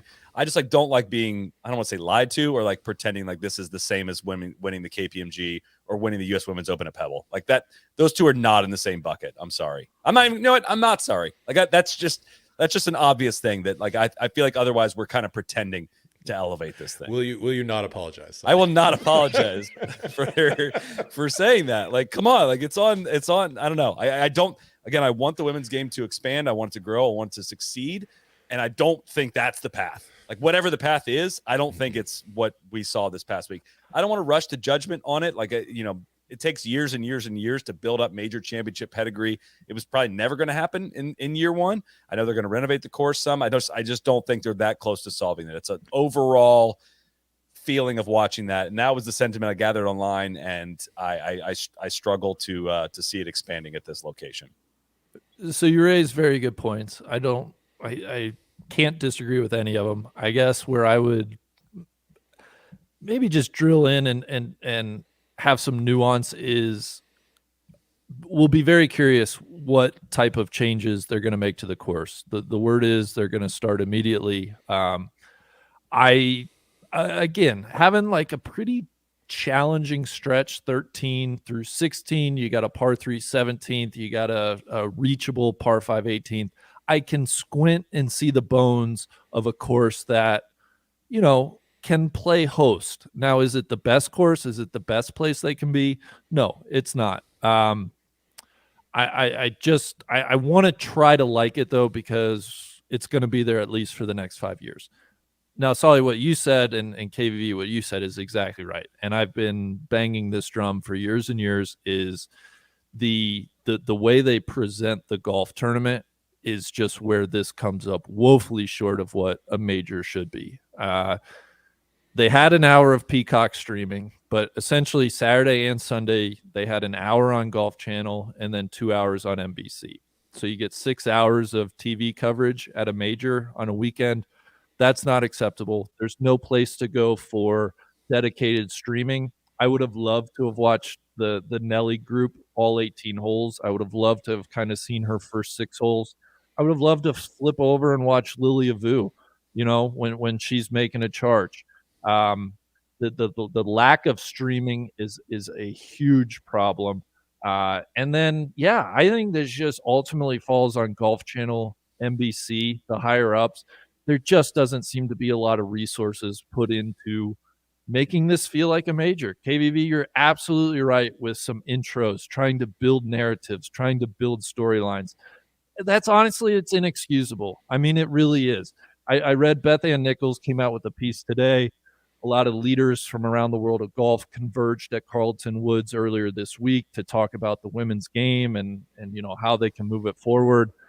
Golf Channel's Molly Solomon was there. I would love to hear what she thinks about how they put this broadcast forward and whether they could do more, because I just keep waiting for them to make an investment, for them to try to elevate some of these events. And I don't see it. And that's really a shame. And we can cry resources. We all know why, right? But until somebody just makes the decision and makes, we have to make some decisions that aren't necessarily about immediate dollars and cents here. Yes. Nothing's going to change until that happens. Yeah, I'll get somebody off my needs to be somebody needs to be the example. Big, you brought up course renovations, whatever they're doing, and injecting money into it. I believe it's just greens and sand. I know sand was a big concern going And in. drainage. They said, yeah. Just because I'm sure, It's Jack Nicklaus Golf Course. Nicholas It's not going designs. to be. I'm sure it's there's not just going to be more catch basins out there, which is. And like what you described as that back nine is just like that's a typical LPGA course. Like a lot of them have holes and setups like that are totally fine. There was nothing wrong with it. Like there were interesting elements to the course, interesting fair punishments of bad shots getting punished and good shots getting rewarded and things like that. But I think they could use some green expansion out there. I thought there's like way too much fringe out there, but it's not close. Like it's not it. Like I don't know what to. There's no gravitas to the course at all. And when you compare it to the major championship lineup of venues that they're going to play over the next several years, this sticks out like a sore thumb. Like it is not close to there's been so much elevation in the top courses that are played in the women's game. And like to tack this on, it just feels like this should not be the same category. I'm sorry. I'm not sorry. Big per your point, like ESPN found out that when they started investing in the women's basketball tournament and like showing more stuff that a lot of people really wanted to watch. Check it out. Right. What a big surprise. Like the reason that like the Iowa, basketball team became such a huge thing, obviously it was Caitlin Clark, but like, hell, there might be a Caitlin Clark out there. It might be, Lilia Vu, might be, Athletitical, like might be Nelly Corda. And I think you of the just went same into thing. a story, KVV. Yeah. You don't think Lilia Vu's a good story? Yeah, like totally. You should be singing that from the mountaintops today. I think of the same thing when you think of like companies and like why they aren't investing monies into women's athletics, specifically professional athletics. And then I remind myself of like what NIL money is like right now. And like 3 of the top 5 earners are all female athletes. Mm-hmm. And you're like, what the hell? Why is this not coming up on the professional side of it? But I will say this. What you didn't see hole in one on Saturday, Chevron donates $1 million to a charity. Like, cool. But like, this purse is a $5.1 million purse. It's went up $1,000 or $100,000 from last year because the Aramco Saudi Ladies Invitational was at $5 million. Like they moved it up because they had to differentiate themselves from that event. There's a multitude of other things that you can do outside of purses to make this stand on its own and make it feel like a major championship. But there's also something inherent in it that you can't like. All right, the nice cars for the past champions, and I'm sure the women have nothing but good things to say about the tournament and all of that stuff, right? But which is important. Which I will say is important again for the LPGA. Right. Yeah. But the majors are kind of about the fans, right? It's about, I think it should be. Not this major. This didn't feel like it was about the fans. That's what I'm saying. That's exactly what I'm saying is like this, that was not the solution to it. So Tony, I see your comment. Tony Aguirre in the comments mentioned this. Chevron is literally worth $320 billion. Right. So I'm sure they have a budget for D&I initiatives and it's great. I don't want to just bag on them. I want to kind of evolve this into, okay, well, where could the LPGA go, right? Or what are some other options? What do other options look like? And go to fucking Memorial Park. Go down the road. And that's what I'm curious about, the optics of playing a major at a course that hosts a normal PGA event. I don't know the answer to that. That event is probably going directly in front of the Masters, right? So we're talking about events in back-to-back months, and that's probably. I mean, like, do you want the answer, Randy? Like the answer? It's a women's Master at Augusta National. Like that's the only thing that like really you can. That's the only thing that would become a major in my mind. I realized how far of a cry that was, probably, but like also a women's amateur tournament at Augusta National sounded like a far cry 10 years ago. I would have imagined. So. But that's kind of the only thing I really do think. Short of that, and I will say we saw Augusta put on a tournament in the fall. It is doable. I think that would be a wonderful place to put a women's Masters as the last major of the year. Anywhere in golf would have the spotlight all to themselves. Hey, you saw Augusta in the spring. Now you get to see it one more time in the fall. Too good to be true there. Short of that, and I would also throw, TPC Sawgrass in as hey, that would have my attention as a course. Jay, you want to be such a proud supporter? You want to come up for photo shoot days? Yeah. Or do you want to actually like support this tour? And that pisses me off too. You're going to get me angry again, is like, yeah, the PGA. And I think I don't want to put Chevron in this group, but I think it's easy for a lot of companies, the PGA Tour being one, to say, hey, look, no, we have this strategic partnership with the LPGA. And when you really drill down in that, it's like, well, what does that mean? Like, what are you actually doing for them? It means it's a check the box, bro. Yeah, and that's what it feels like. I will say the LPGA, if you're going to own and run a major, I actually think they're sitting on it, and they need to pivot to the Founders Cup being the fourth major. Get rid of Chevron as a major. If Chevron wants to become the title sponsor of the Founders Cup, great. Get rid of Evian as a major. The Founders Cup was started as a way to celebrate the original founders of the LPGA Tour. You have the history built in right there. You can use it to celebrate the history. I don't know how many are living original founders these days. I know we've had a couple pass away, but you could bring in the legends of the game every week. They've actually played the last several years at wonderful courses up in New Jersey. They're going to play it again at Upper Montclair Country Club, which looks very nice. Yeah, that's sweet. The Founders Cup needs to be the major that the LPGA owns and operates, in my opinion. Yeah, it's not Chevron's fault. I don't think that they're doing anything necessarily wrong in this. It's just like, dude, you just can't fake majors. I'm sorry. Well, let alone if you're going to invest it and like move it from a location that does have history that might have been getting a little bit stagnant and move it to your hometown, which I understand. The hometown's got to rally around it. I mean, the Woodlands had a fucking Ironman on Saturday morning that like caused traffic delays. People, like, you couldn't get to the course. Everything was thrown out of whack. Like, it takes more than just their little secluded multi-million-dollar community to rally around this. It takes a city. And that's what you get when like all these big events are in the Midwest or somewhere else. When you look at the Toledos and you look at the Michigan event and you look at like, Des Moines. All these other places that Omaha. like this is what they get. You know, that's it. And that's why you see this like overwhelming groundswelling of support for it. Yeah. It's not it. Anything else on the LPGA front? We got some men's stuff to talk about this week as well. Anything else before we wrap there? That's it. I'd say the only other interesting nugget, but like I mentioned before, Beth Ann Nichols has a piece at Golf Week about this meeting of golf leaders. I thought the only other thing you could take away, Stacey Lewis on the subject of joint events, Beth Ann quotes her as saying, I think he meaning Commissioner Jay Monahan of the PGA Tour, I think he realizes that they need to do more, said Stacey Lewis. He said that to me multiple times yesterday.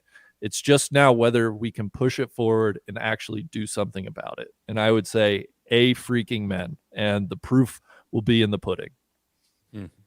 Yeah, instead of words, like, I would love to see some action, because last week they were all hot and bothered about this new Champions Tour 3-way match play thing that's the same weekend as their joint PGA Tour LPGA Tour event.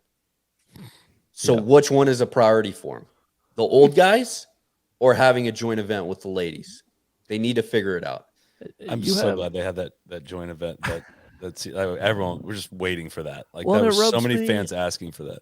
Annika's over playing in the Champions Tour Pro-Am as a celebrity. Like, why isn't she at Michelle is at the 8 a.m. championship? Invitational in Vegas. Yeah. It's just, I don't know. I got very little from the Zurich. I'm not gonna lie. Davis Riley and Riley Davis got the win. That joke was worth using, if I may say. Nick Hardy as well. I think this event fits in better now with the designated event model. That's like, very clearly this is a second tier event, and it's a fun little variable from the other second tier events. And I really have enjoyed the cadence a little bit more on the PGA Tour this year, just to be able to be like, now instead of me thinking the Zurich sucks, like, I just go in knowing it's second tier event, and I view it totally different. Like, it's totally a delight to have on.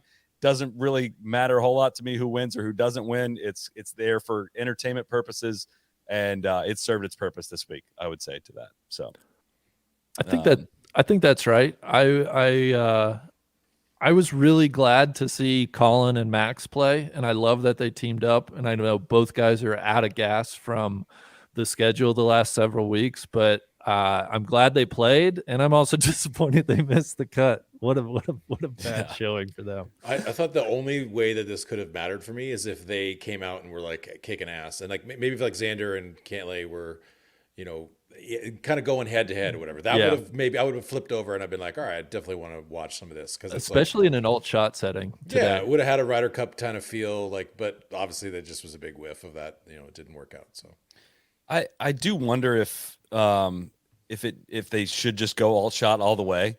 Right. I mean, the 4-ball really kind of bogs it down a little bit. It's so hard to make a move in 4-ball. And really, if you shoot 6 under, you're just going backwards.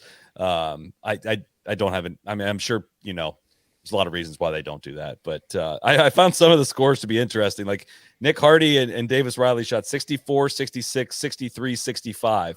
So they shot 13 under in alt shot and shot 17 under in 4-ball, which is really, really freaking close.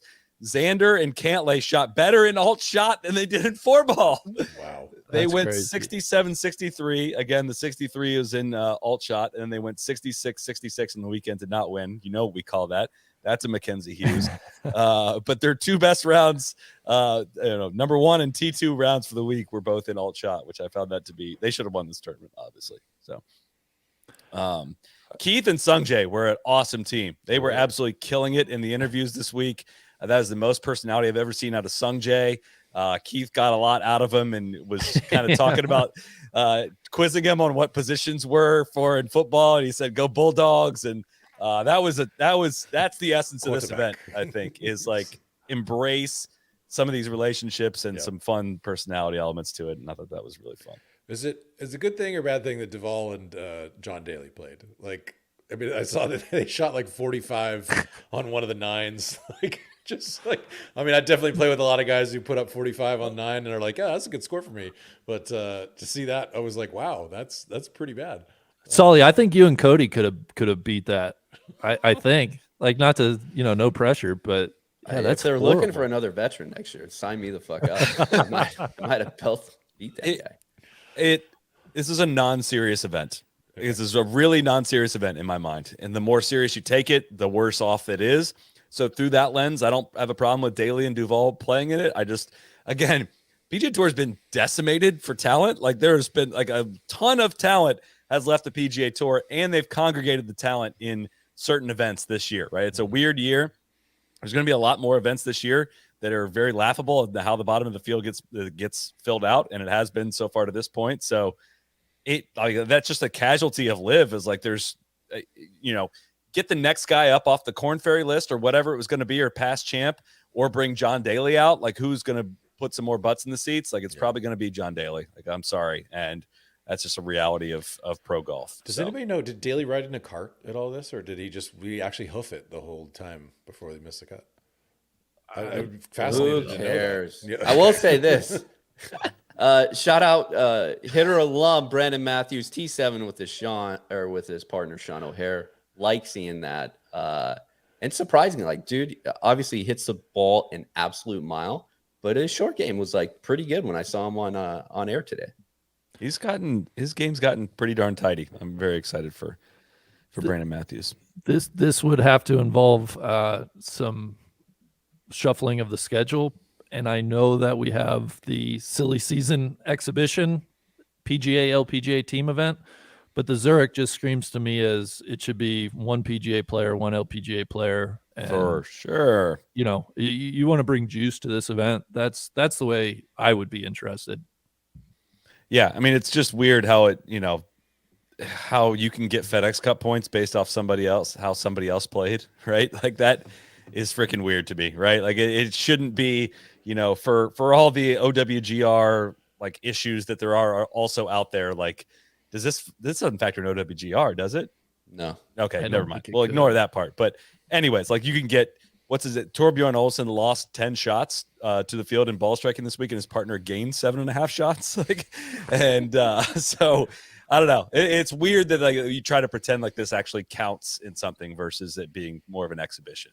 But I'm trying to think. When Brooks had Chase as his partner here, it felt like there was a lot more of an uproar about it compared to this year with Matt having Alex out there. I don't know. I mean, wasn't Alex like a little bit more of an accomplished player than Chase was? I mean, it seemed like it wasn't like Chase was even really like a great junior player like Alex was. I don't know. Maybe I'm overthinking this. It's just we just discussed. Like, who cares? Yeah, I'm gonna be straight with you. We don't care. We don't care. Not a bad segue though for I think what's coming next. Oh, Randy wants to talk about Live Adelaide. What are your highlights from Live Adelaide, buddy? I will say this: I didn't watch any of it, but just seeing some of the clips on social media, it seemed like the atmosphere was outstanding, which I not really surprised. I mean, take a good event, put it in Australia where folks are thirsty to watch world-class golf and some of the biggest names in golf, and that's not a surprise to me. Can't really tell you that too much beyond that, except I think Chase Koepka made a hole-in-one at some point. He did. The Liv invented throwing beers on the playing surface after a hole-in-one as well. Guys, I got it. I figured it out. What if Liv is just all Australia? Like just all the way up the Gold Coast and back. I love it. I'm here for that. Sweet. Yeah. I've got some notes here if you're ready for it, but it includes that, right? So got some thoughts, as you might imagine, on Live Adelaide. By all measures, I would have to say it looks like an extremely successful event. The fan interest appeared to be very real. The atmosphere, very real. Looked like a lot of people were having a lot of fun with that. Australians have made it very clear that they are hungry for some pro golf. They went to a good golf course, but it looked kind of easy, but I was intrigued to watch that golf course. I turned it on and I enjoyed seeing those bunker cuts, and that whole setting in that area of the world is freaking awesome. And it offered like a different product that I think was a refreshing change of pace from what we've seen from Liv so far. Like, I think I got countless messages this week from people being like, "Oh, look what the PGA Tour is missing out on." The really fun vibe. I think that's of course very fun. I would say to those people, I would recommend directing those messages, those thank yous to the sugar daddy, Mohammed bin Salman. The sugar daddy of Live Golf is what has brought that event upon the shores of Live Adelaide. I think that's where, if Live Golf looked like what Adelaide looked like, I could understand the appeal and the people that claim to be so in love with Live Golf. I could understand that. I really could if it was like that, because that offered something different than what we've seen. Now, again, make no mistake, this is the first one of these we've seen that looks like this. And if it felt like this was the future of it, I also think I might feel differently about it. But they're going to go to Singapore next week, and it's going to be nothing like that. And it's going to look a heck of a lot more like the other events looked like. And I think if a Live Tour was just based in Australia, how interesting would that be? Like, that would be pretty freaking interesting, right? If the demand is that real, then you're offering something that, is really appealing to golf fans. But again, that's not what this thing is. It's not the Australian Golf Tour. It's a sports washing exercise for Saudi Arabia. And the Australians certainly were very willing to help the Saudis with that this weekend. And I feel very happy for the people that are down there. I continue to say the same thing when it comes to Australian golf. Like, I love it. I think it's some of the best in the world. I wish we saw the best players in the world play down there. Hopefully in my adult life, we do get to see that. But there's also just some realities in pro golf that are, of course, part of the consideration if you don't have a sugar daddy. And if it was only about getting, people to show up in person, there'd be a big event down there. If there was a $25 million purse, I have a feeling the top players in the world would end up down there. I would love it to happen. I'd love for the top players in the world to love it to happen, but it just doesn't seem that imminent. Again, I'm happy for the people down there that were able to enjoy the event. They got served something by Live Golf that I don't think the rest of the world can say they've been served by Live Golf to this point. They've benefited from it. Me as a golf fan, I do not think I've benefited from it greatly. They've not offered me something that I'm looking for when it comes to, professional golf, if you will. And that's kind of my reaction to it. I'm amazed at how many people on the ground want us to change our thoughts on this because they had a good time down in Australia and they got to see some good golf in person. I just don't know what this changes. Let me jump in. KVV, sorry. I think you're gonna have you go right ahead, Randy. Well, I don't want to respond to all that, and that's a lot. I ain't reading all that. Well, no, I just think what I just said about the PGA having that strategic alliance with the LPGA.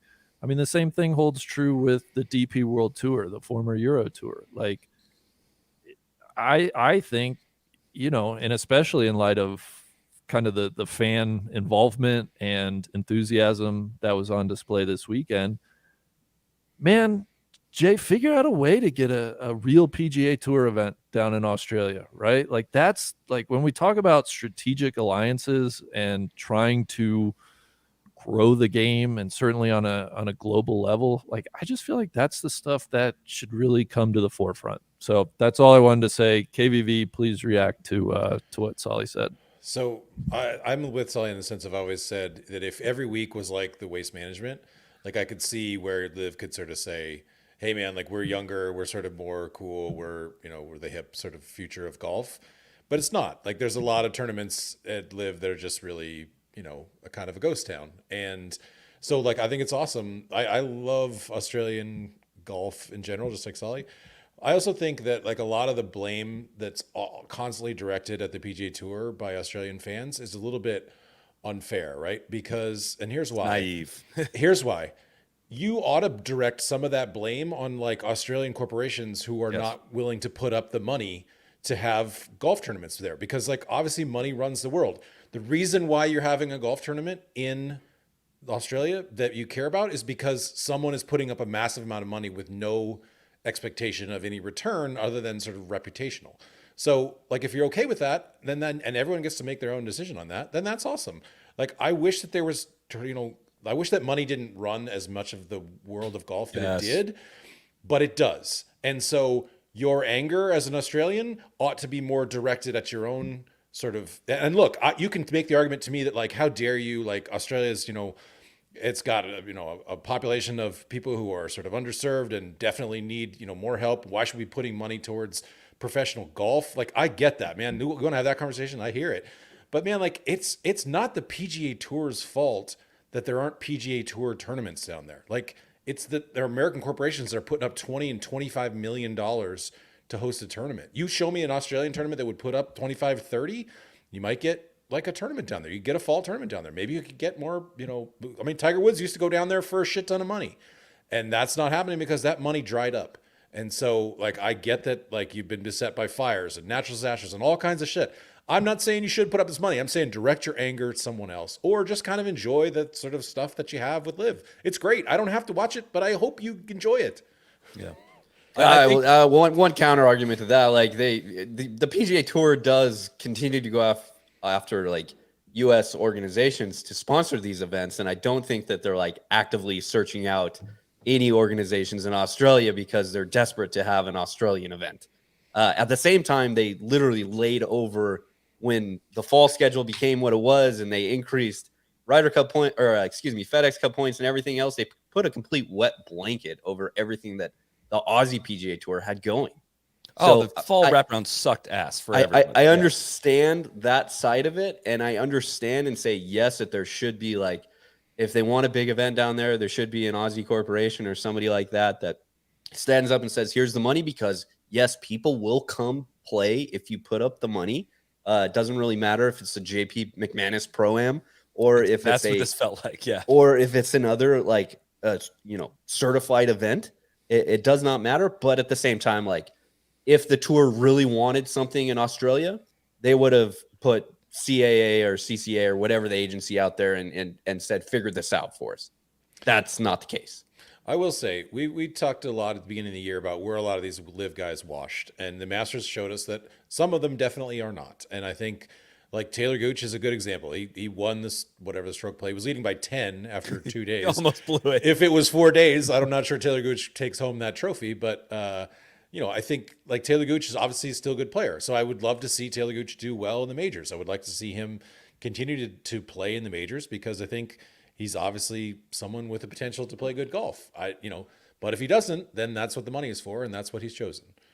That's where it is, again, where people have frustrations with this is like that. What just happened in Adelaide had a very clear identity, right? It was a concert at night. There were so many people there. There were people lining the fairways, an awesome atmosphere around the watering hole. Like that was a really fun atmosphere. But like, if you're going to play music and you're going to have teams and you're going to have Laurie Cantor cycling in to play the final round because someone got hurt, like you can't also want to OWGR points and want to be treated like serious golf. It's just inherently unserious. But like that is your identity. Like have that identity, stop trying to sue back into professional golf and get world ranking points and trying to sue back into PGA Tour events and take up lawsuits with the DP World Tour. You can't try to be all of these things. That's where some of the frustration lies, right? If these dudes just went and played this tour and just did what they just did in Adelaide, it would be a footnote in the conversation on this show weekly. And it would just be like, hey, I'm still kind of bummed that these guys chose to do that, to play exhibition golf rather than play competitive golf. But that's kind of the reality of it. But they want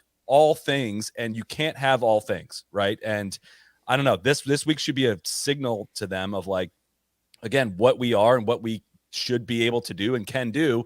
And let's focus on that and not, these unsuccessful lawsuits we have in 80 million countries. So let's eventually, I think we're going to just get some adults, and don't we just have to figure out a way for the tours to get along and carve out stretches where the top guys, if they so choose, can go play these types of events in areas such as Australia where there's a dearth of high-level professional golf. I mean, I don't know if that's going to take 5 years, 10 years, but it seems like we're going to get there eventually. Let's just get the egos and the animosity out of the way and get there sooner than later. It won't be live golf. You're not right. It's not live. It'll be fine. A Saudi-backed series if that's the case, right? It'll be the PGA Tour. Like a actual path to resolution is a PGA Tour season that runs January through August, and then an Aramco series, whatever, that goes around and puts up a shit ton of money in different parts of the different countries around the world. Weird formats, whatever it is, exhibition golf. It's non-serious. It's not OWGR. That's what that looks like. That's the path to that, I think. There's no way people are going to be able to play live in the PGA Tour. Like, that's just not going to happen. If the court, assuming the courts follow what's going to happen, what has happened at the DP World Tour level as well, which is probably a safe assumption at this point. Yeah. The one thing that I'll say, just talking about like the actual nuts and bolts in golf that is played, like Gooch is really, really good. I'm honestly kind of excited because, again, like the Tulsa event, as weird as a golf courses are going to, like, it's another part of the world what doesn't really get professional golf. Last year, obviously, Tulsa had like the PGA Championship. It was the center of the golf world, according to Full Swing.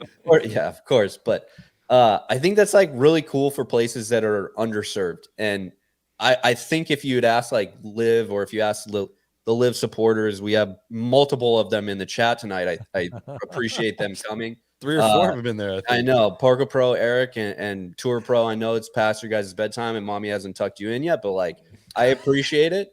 I agree with you guys. Like, it is really cool. And like, Adelaide was a great vibe. And I just don't think that's replicated everywhere you go in every single event, nor do I think it should be, because you can compare it to Phoenix all you want and everything else like that. What I think is missing, and why I was so excited about PGL or Live or anything else like that, is the team, like the team side of it. And I still don't think they're doing a very good job, like talking about the team and the team race and the team championship and all that shit. And when I try to be engaged in it, like, they need to figure out like what side is more important. What am I more jacked this week because Chase Koepka got a hole-in-one, which was awesome and a cool scene, or the fact that like Gooch just like steamrolled everybody for 2 rounds and then almost lost it on the 3rd day, and then somehow like it was completely missed on me that the 4 aces won. I'm like, what? Everybody's talking about the aces. What are you talking about? What? I understand that, but like, how? Like, where am I supposed to go to find all this stuff? Like, it's still like the way that they're packaging it, it needs to improve. This event, I guarantee you, will be like their pinnacle event for the year, which is great because it truly was like exciting to watch and see everything on social and everything else like that. But like everything else is just going to continue to fall short. Yeah, it's not time to fly the banner, right? Again, No. It's going to go right. I mean, I don't know what Tulsa's going to be like. I really don't, but it won't be like that, I'd imagine. And I know Singapore won't be like that.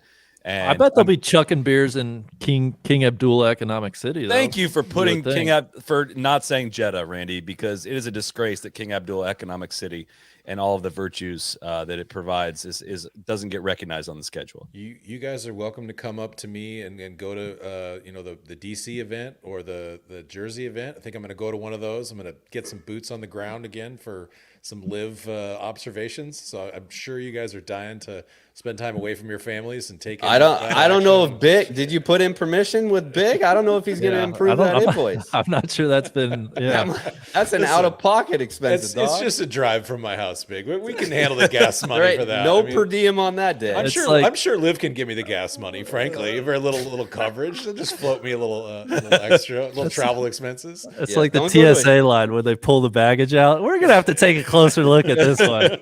Don't go to a Chevron station because they're tapped out now, I guess. I just look to close it. I think the more Liv could or would focus on the global part of what they keep like saying that they're about, the better for them. Like they pretend like they don't want to win the US, but they do. Like they have 9 of their 14 events are in the United States. Like some of their most successful stuff I think is going to be overseas, I think. And I don't know. It just seems like everything we get like locally in the US is a literally knockoff of PGA Tour. Like they're going to Mayakoba, they're going to Greenbrier, they're going to Dove Mountain. They're giving like a diet version. Like if they went and played interesting golf courses like this one, an interesting, it's obviously an interesting and different format and an interesting locations. It's just a very different thing than like, again, what we're going to see in Singapore and other places going forward. So, Which is a lot coming from proud West Virginian right there. The one thing too, Greenbrier is cool, but it's like we've seen it. Like the PGA Tour event there wasn't very good. So is the live event going to be like? Come on. The one thing too, still, did you see Richard Bland take a little shot at Eddie Pepperell on Twitter? Like just the continued like shitting on the sort of tours that helped make you like put you in a position to make this enormous amount of money. Like there's some players who clearly like are sort of in a little bit of a a bubble, and I'm sure they would say that we're sort of in a bubble, but like we're separate from the players. We're media stuff. We're going to sort of have opinions and stuff, but like I just don't get exactly why the players continue to shit on like other players or shit on the tours that where they came from. Like how is Richard Bland, who was an absolute nobody on the European Tour for 22 years, where does he get off like criticizing and shitting on Eddie Pepperell and saying, "Oh, in your 15 minutes of fame, I guess you didn't see this." I got some color to add to this. Yeah, for his tweet was or Eddie said something about like, yeah, we've tried a lot of things, blah blah blah, but we've tried and done plenty of different stuff over the years on the European Tour and DP World Tour, more than every other tour combined. Probably can't tell you how many juniors have hit it inside me in par threes in Holland. He's talking about fun things they've done on par threes. And Blandy replies, Ed, tell me where on the DP World Tour where there's been a hole like this, because in 22 years of playing the tour, I can't think of any, but maybe your 15 minutes on tour, different. And somebody in asking the questions for tonight's show, so BX Mog 88 said, was Blandy on the sauce when he started throwing shade at Eddie Pepperell? And Eddie replied, said, yeah, he had to be, but we all say silly things when alcohol is involved. Either way, I haven't taken it personally. And Blandy did reply and said, unfortunately, I did have too many last night, Ed, and apologize for what I said. I should Breaking know better than news. to tweet under the influence. That's big of Blandy. So I would say Blandy's is absolved of any crimes here. Okay. But I do think they all get together and they all whoop each other up, and they all are so like they're fed this propaganda and they want to like believe all these things about outside forces and everyone's against you and everyone hates you, and they just can't resist their urge to just chirp at all times. So it's like, dude, just go count your millions. Just go count the money. What do you think DJ's like in those meetings, Sully? I'm good. I'm good. I ain't doing Twitter, man. I'm not doing that. I'm not taking shots. I'm good.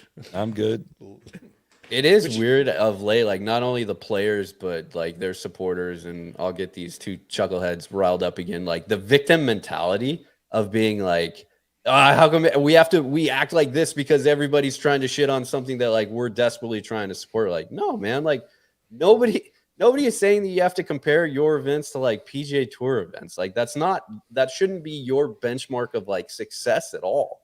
Like just go do your thing if that's the thing that you want to do. I don't get it anymore. This weekend, we have Kyle Porter in the comments as well. This weekend, James Hahn tweets was very unprovoked shot at Kyle Porter from James Hahn. Max tweeted, somebody tweeted, one of the live bots said, Taylor Gooch is everything Max Homa wants to be, which is sick. Like that's Max, you can't fall for this, right? Like this is obviously a parody. You can't fall for this. You can't give him the attention. Max, you're supposed to be off Twitter, man. It's a narcotic. Get off of it. Max said, the books I've read say I should give back to people in need. So here is that attention you're craving. Taylor is a great dad and a great golfer. Hope he wins this week by 20. These Live Stan accounts are truly the worst. James Hahn has entered the chat and quote tweets it and says, not any worse than PGA Tour fanboy accounts.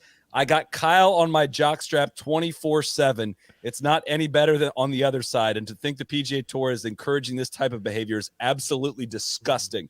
And he's referring to a Kyle Porter tweet that says, Spieth's back probably hurts from carrying James Hunt around for the last 7 years. I mean, I got to say, I spent all week with Kyle at the Masters. James, you didn't come up, so I don't know about 24/7. Maybe like 1 out of 38 hour his times. I'm not sure what I would phrase that, but yeah. I'd say to Mike, hey James, just if you don't want to get dunked on, stay out of the paint, big man. Make a business decision. Like again, quit going up to challenge the shot. Policymaker on the PGA Tour. He's just lip standing the whole time. That's what just blows my freaking mind about all. He hadn't tweeted since March 6th too. Like we had to kill this segment on the show because he stopped tweeting, and just comes off the top rope for that one. Didn't need to bring this up because the replies got to him very quickly, and he was feeling it probably pretty quickly after that. So. Nobody talks about James Hunt more than we do, I guess. And it's the only kind of thing where James comes up in the world of golf. Like, James, I wish you success. You're always welcome to come on this podcast and talk about your position.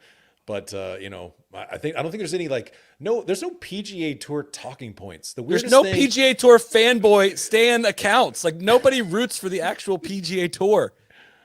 Oh, I can't tell you how. I mean, we took multiple shots at the commissioner during this. We shat all over Jay. I don't understand. Shat on the tour for 10 years. That's how this podcast came to be. Yeah. I do laugh at everyone at the live events wearing live golf gear. Like imagine somebody wearing PGA Tour golf gear. Like imagine. Stop it. Cam Young. Sorry. Tron has worn some too. It's Siwoo. I'm sorry about that. I will say, when I hung out with Rob Lowe at Name Drop at Riviera, he was talking about how he wore that NFL hat, and he said, that's going to be the second line to my obit. It's going to be Rob Lowe starred in various movies and wore an NFL hat. So look, if you're rocking the live gear, that might be your fate. Anything else, news or notes that you guys have for this week? I mean, you guys sent me a ton of pictures that we didn't even get to use. Would you guys have jumped in that nasty ass pond? Hell yeah. If I'd have won the tournament, yeah, for sure. Oh, but I would have wanted to take some penicillin afterwards just to make sure. What do we got? Oh, this. We talked a little bit about TIO, but the drop zone, obviously, little concerning. I mean, it's bad. We got to have a national conversation at some point. It's a 40. They're trying to they're pushing it to the edge, so we have to have the conversation, right? It's kind of like we're acting out so the legislators actually take notice of this at this point. Yes. What else do we got? Oh yeah, one tweet, Biggie, about the TIO. Obviously, from Fleener. Might as well be putting from the drop circle. The only people who have ever gotten this right is the RNA with the big, basically you're dropping into 6-inch, 10-inch grass. If you want to bang it off the stands, fine, but that's your penalty for it. This was Allison Corpuz, her name spelled wrong, of course, bangs it into and gets it caught up into the tent. That was sick. It would have been a great time for my Play It As It Lies tournament. You go in there and you got to try to hack it out of the tent. And if you can't do it, well, that's on you. And what's the solution? My solution is tournament infrastructure. It's not like they're building it while your ball's in the air. Everybody knows exactly where the tournament infrastructure is. If you can't play your ball as it lies, then you can take an unplayable. Now, course infrastructure, a cement water fountain, I don't know what it would be. I will listen to that. But I love this tweet. My guy Tyler, 220 to the grandstand. This was Corpuz and her caddy, the guy from Major League Golf, Jake Taylor. Yeah. Yeah.